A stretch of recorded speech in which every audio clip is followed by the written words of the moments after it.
레위기 1장을 오늘 보면서 유능한 아들, 제사하는 아들이라는 제목인데 여러 가지 오늘 이야기를 같이 쭉 보면서 우리는 어떤 아들이 되어야 하느냐라는 그런 한번 생각을 해보려고 합니다. 레위기가 세 번째 책인데요. 이스라엘 사람들이, 유대인들이 율법이라면은 이제 모세오경을 율법이라고 합니다. 근데 그 율법 중에서도 가장 상세한 율법은 레위기를 율법이라고 그렇게 이야기를 하죠. 왜냐하면 레위기가 다 이거 이렇게 이렇게 해라 저렇게 해라라는 삶의 그 규범들을 이렇게 많이 나타내기 때문에 그렇습니다. 여러분, 우리나라의 법의 가장 기본되는 법이 뭐죠? 헌법입니다. 헌법은 어떻게 시작하죠? 자, 이게 레위기의 율법은 어떻게 시작하는가? 여호와께서 회막에서 모세를 부르시고 그에게 말씀하여 이르시되 라면서 시작을 하죠. 그러니까 이게 이제 레위기는 이스라엘 사람들이 뭐라고 율법이라고도 하지만 책으로 이야기할 때는 바이크라 이렇게 이야기해, 불렀다 이렇게 이야기를 하고 있는데요. 우리나라 헌법 1조 1항이 뭡니까? 주한이 알아요? 1조 1항 뭔지 압니까? 대한민국은 민주공화국이다. 예, 그 1조 1항입니다. 2항은 뭐냐면은 대한민국의 주권은 국민에게 있고 모든 권력은 국민으로부터 나온다. 이게 이제 헌법입니다. 예, 요새 거꾸로 되었습니다. 근데 여러분 이 이스라엘의 율법은 모두 국민이 주권에게 있는 것이 아니라 주권이 누구한테 있다고? 하나님한테 있다 해가지고 모세가 하나님의 말씀을 받은 것, 이것이 이제 이 사람들의 법입니다. 그러니까 우리가 정하는 게 아니에요. 하나님이 정해 주신 겁니다. 그래서 이스라엘 백성들은 지금도 이 법을 가지고 살고 있습니다. 그리고 이 법이 또 단순히 유대인들만 법이 아니라 우리에게도 해당되는 법이라서 우리가 읽고 묵상하고 있습니다. 그래서 우리는 이 종교적인 이 믿음의 법과 세상의 법 두 개를 다 가지고 살고 있는데요. 자, 우리는 이제 어떻게 살아야 되겠는지, 어떤 아들이 되어야 되겠느냐라는 생각을 해볼까 합니다. 여러분, 지금 온 세계가 다 코로나19로 말미암아 난리입니다. 미국에는 뭐 이제 어떤, 미국도 그렇고 유럽의 어떤 그 양로원이죠. 요양원에는 노인들이 다 죽었어요. 예, 다 죽었는데 참 슬픈 일입니다. 지금 얼마나 죽었죠? 지금 15만 됐어요. 이게 코로나19로 죽은 분들이. 상당히 우리는 한 200여 명 죽었는데요. 지금 미국은 어젠가 보니까 뭐 몇천 명 죽었어요? 6천 명 죽었죠, 하루에. 하긴 물론 큰 나라이긴 하지만, 예. 자, 우리 여기서 이제 과연 우리 가족이 뭐며 이 사실 죽고 나면 어떻게 되는지 한번 이제 생각을 해봐야 되는데요. 우리는 어떻게 살아야 됩니까? 예. 그래가지고 사람들로 하여금 이제는 밖에 나가면은 이 질병을, 이게 이제 바이러스를 퍼뜨리니까 밖에 나가지 마라. 그리고 집에서 뭘 해라는 거예요? 집에서 닌텐도 가지고 게임해라. 그리고 또 일본 수상은 강아지하고 놀아라. 이제 이런 동영상을 올리고 가수 노래 따라 해라라고 하는데, 여러분, 우리는 어떻게 해야 되냐면은 이럴 때 하나님의 말씀을 듣고 읽고 이제 그 말씀을 지키는 것을 해야 된다라고 생각을 합니다. 왜냐하니까 이 말씀이 우리에게 생명이 되기 때문에 그렇습니다. 여러분, 우리는 다 아들입니다. 아들은 어떻게 살아야 되겠어요? 여러분, 여기 이제 우리 아이도 아직 결혼 안 했는데 결혼해서 아이를 낳으면 그 아이한테 아들한테 네 어떻게 살아라라는 그런 지침이 있어요? 예. 결혼하면은 부부에게 남편은 아내에게 아내는 남편에게 우리 이렇게 살아야 됩니다라는 뭐가 있어요? 이제 성경은 우리에게 이야기를 하고 있습니다. 어떻게 살아야 되느냐? 제사 지내며 살아야 된다. 이 구약적인 표현인데 신약적인 표현으로 말하냐면은 예배하면서 살아야 된다라는 거예요. 근데 우리가 언론 이렇게 봐서는요. 이 레위기 1장은 진짜 재미없습니다. 진짜 재미없는데 그냥 뭐 간단히 이야기를 하면은 예물을 드릴 때 어떻게 드려라. 그 예물 드리는 제물을 잡을 때 어떻게 잡아서 어떻게 불살라라. 이제 그거에 간단한 이야기입니다. 1장은요. 근데 여러분 왜 1장을 이렇게 간단한데 먼저 이렇게 해놨겠어요? 이스라엘 백성의 가장 기본되는 것이 제사기 때문에 그렇습니다. 그러면 우리 신약 백성들의 가장 기본되는 게 뭐겠습니까? 예배인 것입니다. 근데 우리는 뭐 저도 젊을 때 많이 생각했습니다. 여러분 예배가 중요할까요? 내가 성공하는 게 중요할까요?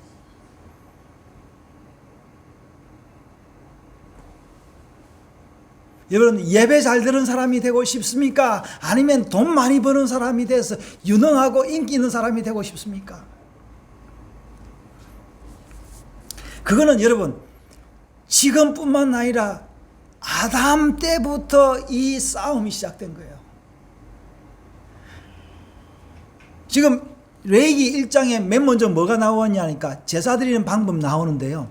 창세기에 1장에 뭐가 나오죠? 천지 창조 나오죠. 2장 인간 창조, 3장에는 인간 타락 나오고 4장에 뭐가 나옵니까? 4장에 가인과 아벨이 예배 드리는 것이 창세기 4장에 나옵니다.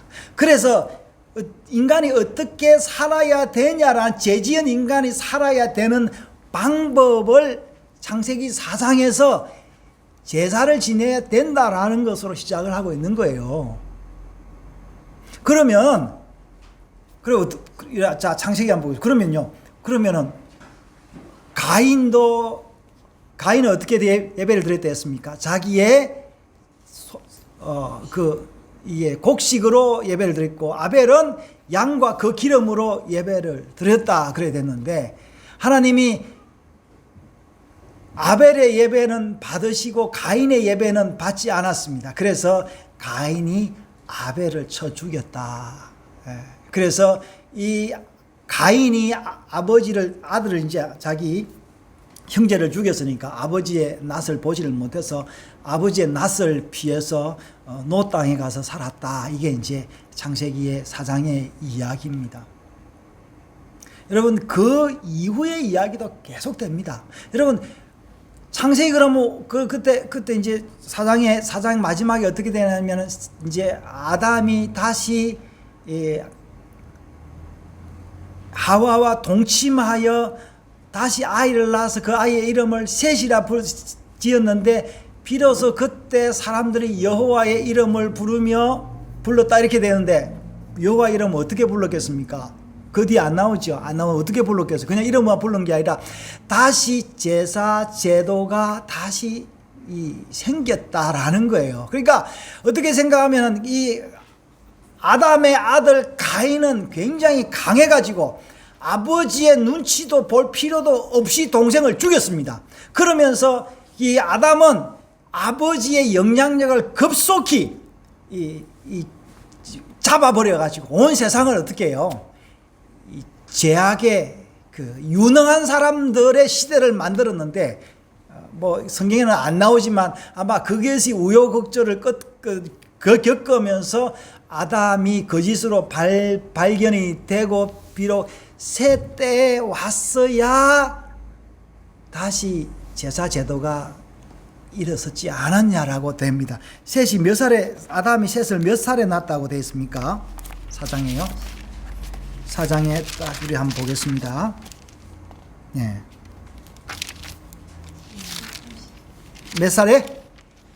130의 셋을 낳았다. 그렇게 되고 있고요. 사장은 뭐가 나오냐면 사장 16절부터 가인이 여호와 앞을 떠나서 에덴 동쪽 노 땅에 거주하였더니 하면서 가인이 어떻게 하나님 없이 어떻게 사느니, 하나님 없이 살았던 거 아닌 것 같아요. 그 자기 측에 예배를 드리면서 여러 아내를 거드리면서 살았던 이야기가 이제 창세기 4장 후반부에 나오고 있습니다. 여러분, 이처럼 참 예배하는 삶이란 어려운 거예요. 유능하게 사는 게 사람들이 보기에 좋은 겁니다. 아브라함 한번 볼까요? 여러분, 아브라함은 이 하나님의 음성을 듣고 예배 드리려고 하니까 거기서는 바르게 예배를 못 드렸던 것 같아요. 그러니까 그는 예배를 드리러 밖으로 나왔습니다. 어떻게 생각하면 아브라함이 쫓겨나왔다고 생각을 할 수가 있는 거죠. 그래서 아브라함도 자기의 그 믿음을 그 아들한테 물려주려고 예배를 가르쳤겠죠. 그래서 그럼 아들이 있어야 되는데 아들이 없으니까 그 아들을 낳을 수 없으니까 좋은 걸 처음에는 조카에게 뭔가 기대를 걸었는데 조카도 떠나버렸죠. 그 다음에 자기의 충성된 종 그 다메섹 사람 엘리에셀을 찍었는데 하나님이 엘리에셀 아니다 이랬는데 하나님이 그때 이 아브라함 기다리지를 못하고 하와와 저기 누구죠?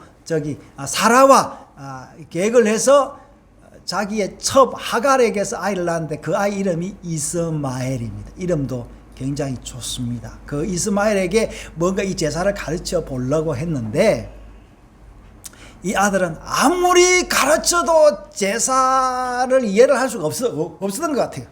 계속 문제만 생기는 거예요. 이제 그러면서 이삭이 낳는데 이제는 이삭에게 뭔가를 기대를 하고 있는 가운데 아마 뭔가 사건이 있었는데 그 사건으로 말미암아 하나님이 아브라함에게 너 이스마엘을 내쫓아라 그래서 아브라함이 이스마엘을 내쫓았습니다. 어떻게 보면은 이스마엘은 굉장히 유능한 아이예요.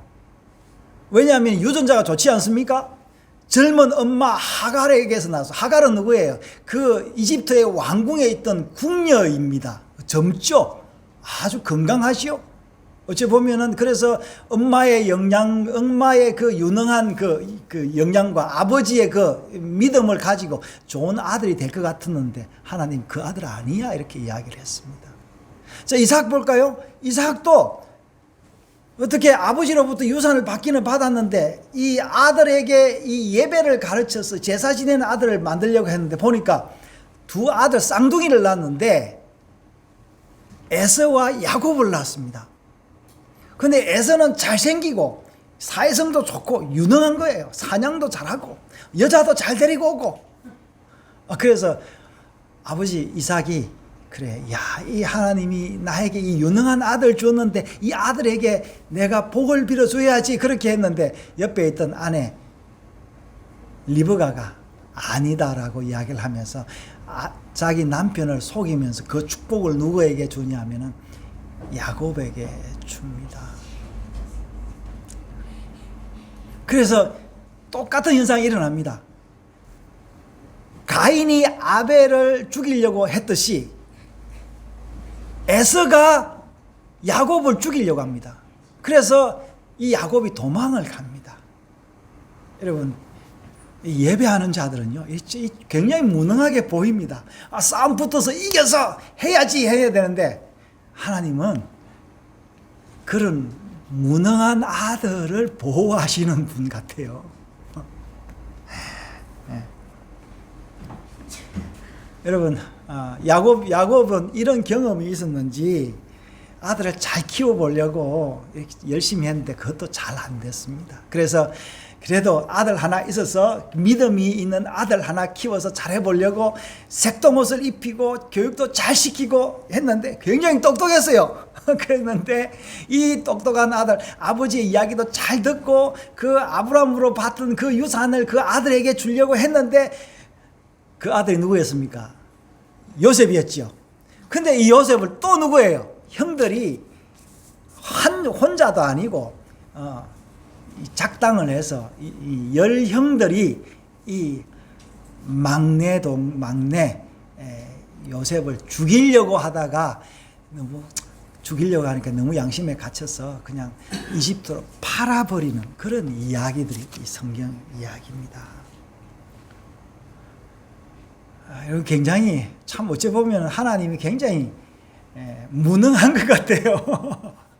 하나님이 무능한 것 같지 않습니까?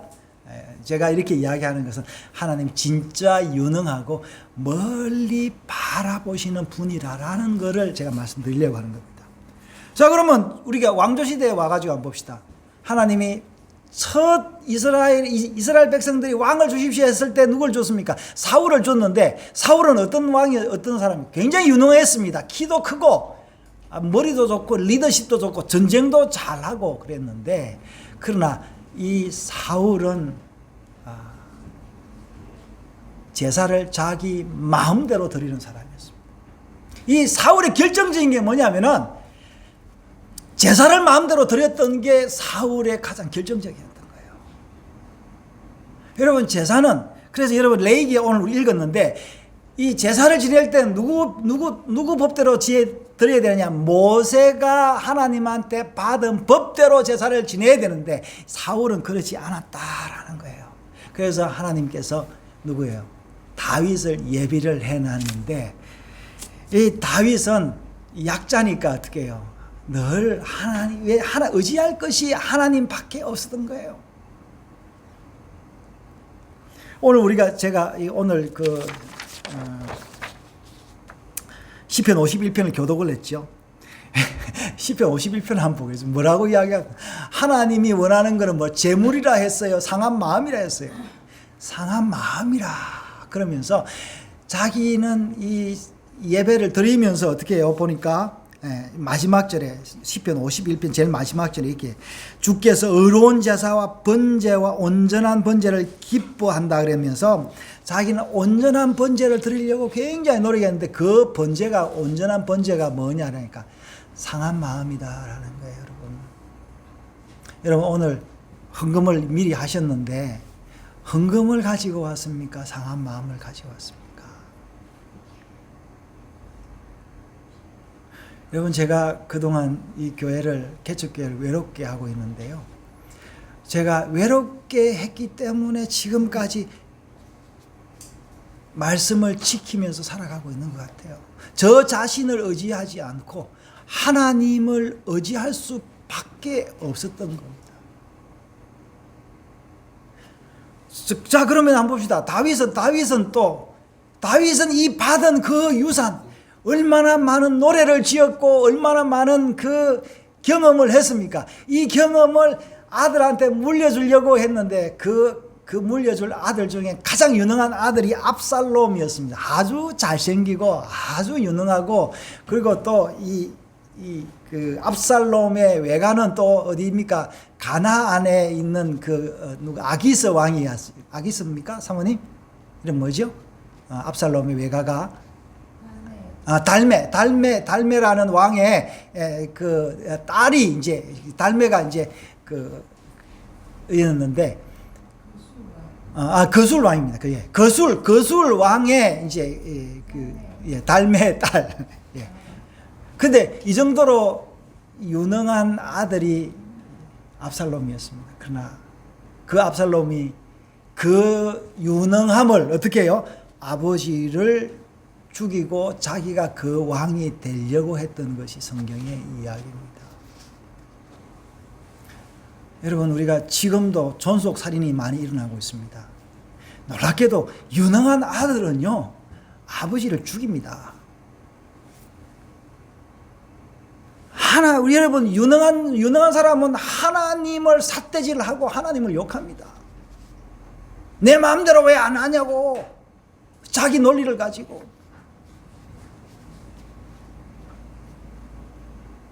결국에는 아버지는 아들 손에 죽고 싶었지만 또 그럴 수도 없었어. 하나님이 또 살려줘서 계속 도망가면서 시를 쓰죠. 그 시가 유명한 시편 3편이라고 제가 이제 설교를 했죠.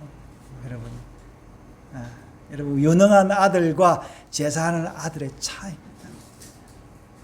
그래서 다윗은 그래서 그 압살롬은 죽고 그 다음에 왕위를 물려줄 아들이 핫깃이라는 부인이 있었는데 그 부인의 난 아들 아도니아라는 아들이었는데 굉장히 흠이 없고 완벽한 아들이었다라고 성경은 이야기를 하고 있습니다. 그러나 이 아들 또한 마지막에 가서는 유능하고 흠이 없는 아들이었지만 뭐예요?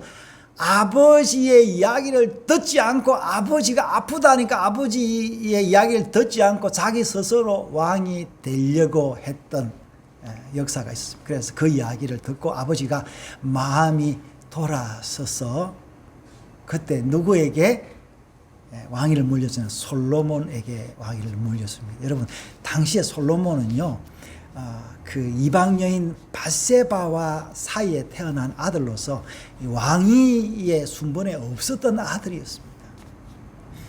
여러분 역사는 이렇게 잊혀진 사람들이 어느 날 그 영웅처럼 나타나는 이런 게 역사입니다. 참 재밌죠. 근데 결과적으로 보니까 솔로몬은 어떤 아들이었냐라니까 솔로몬 보니까 굉장히 유능했어요.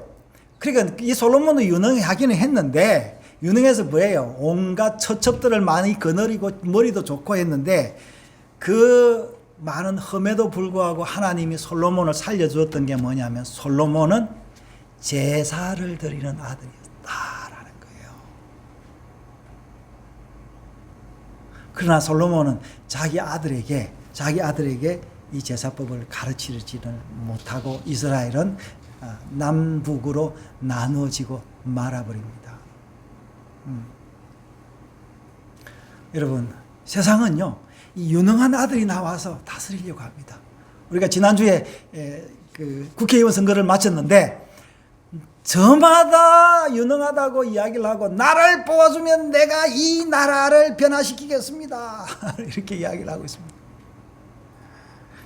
이스라엘도 마찬가지였어요. 여러분 솔로몬 이후에 나라가 반으로 나눠지고 또 이 사람들이 하나님의 말씀을 버리고 제사를 드리지를 않으니까 나라가 이 나라에 잡혀먹고 저 나라에 잡혀먹고 자기 사람들이 포로로 이 나라에서 저 나라에 끌려가곤 했는데 그때 나타난 사람이 유능한 사람이 한 사람 나타났습니다. 누구냐니까 헤롯이었습니다. 굉장히 유능했습니다. 헤롯은 나타나가지고 자기가 내가 유대인이다라면서 족보까지 바꿔가지고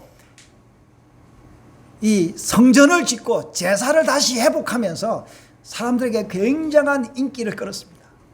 그래서 사람들이 야 헤롯이 진짜 메시아가 아닌가 한때 그렇게 생각을 하기도 했습니다. 그래서 헤롯은 오래도 살았습니다.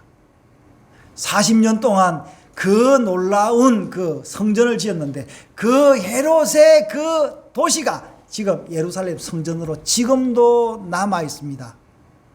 여러분 놀라운 것은 뭡니까? 이 유능한 아들 이 헤롯이 메시아가 오는 걸 방해했다라는 겁니다.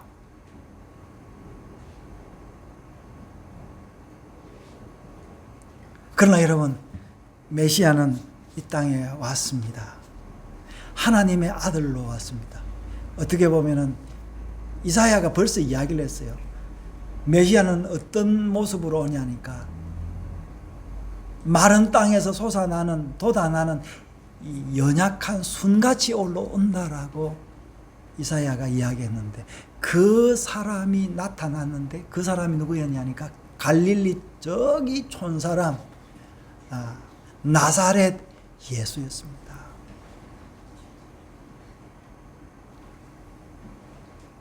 그가 이스라엘이 아니라 온 인류의 모든 제사를 완성한 분이 되었습니다. 레위기 1장에 모세에게 이야기했던 그 번제의 본체가 온 거예요. 여러분 이 말씀을 깨달아야 됩니다. 이제는 더 이상의 제사가 없습니다. 우리는 이 제사를 드리면서 우리의 삶을 살아야 되고 이 제사를 자녀들에게 가르쳐야 되는 것이 이 성경의 이야기입니다. 여러분, 이 제사의 원리는요, 이 세상 역사를 봐도 그렇습니다. 여러분, 조선 500년이 왜 그렇게 길은 줄 아십니까?